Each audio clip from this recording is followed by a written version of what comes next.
The trio, two females and a male, the three constables have now been confirmed, positively identified. 24-year-old Constable Bakulu Linda, 30-year-old Constable Kiamokhetsu Base, and 20-year-old Constable Buipilo Senoche have now been confirmed to have passed on. Police are still trying to locate the vehicle that they were using at the time. And what we do know is that the last time they saw the camera was at the Brackfontein. That's the car that they saw there in the cameras. And Tembigile, of course, lots of questions tonight, even from the families that have just positively identified their loved ones. And fragments of what appears to be parts from that VW Polo were told have been found, but the actual car is still missing. We don't know where that is, how far it might be from the scene where the bodies were found, the Henops River.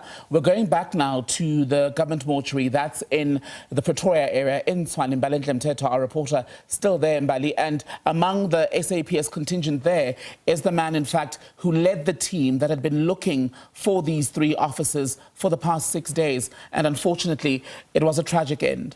Yes, indeed, and I am standing by with the man who led the investigation and has managed to close the case, even though it ended with very sad news for the police force and the family members who have now lost their loved ones and heard the news of the passing of their loved ones. The family members, we know, have been receiving psychosocial services. Thank you so much for taking the time to speak to us. I know you are getting ready to leave and go to Henops River, but as the person who led this investigation, your thoughts as to how you led this investigation? Are you pleased with how you led the investigation, and do you believe that you did your best to ensure that you find the three constables?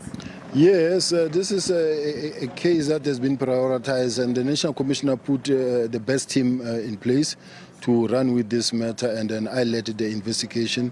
The investigation is still continuing, though. I can't say now that we have concluded the investigation because we still haven't found the car, but we can tell now that the family managed to identify the bodies, and they've been positively identified as their members, family members.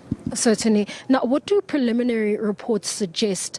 Was it a hijacking or was it a car accident? It seems it's unclear as to what led the three constables down the Henop River. It's pretty too early to tell now, especially when we haven't even done the post-mortem. And secondly, we haven't found the vehicle. And remember, these people are still going to be examined by the forensic pathologist. That's when we will know exactly what happened. We'll also investigate what happened in terms of the Section 205 when it comes to their communications, the cell phones and everything. So the investigation is still continuing.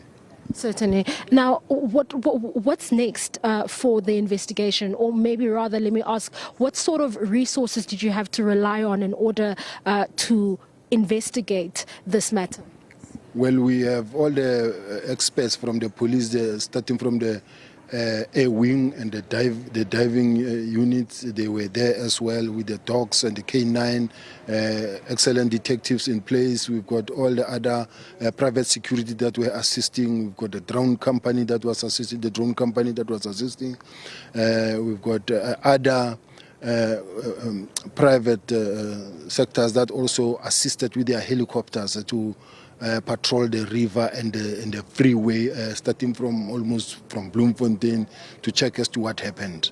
So there's been a very good team working on this matter, and we want to thank everyone for their participation and their contribution and their dedication to saving the people of South Africa. Thank you so much for taking the time to speak to us. Thank you very much. Thank you.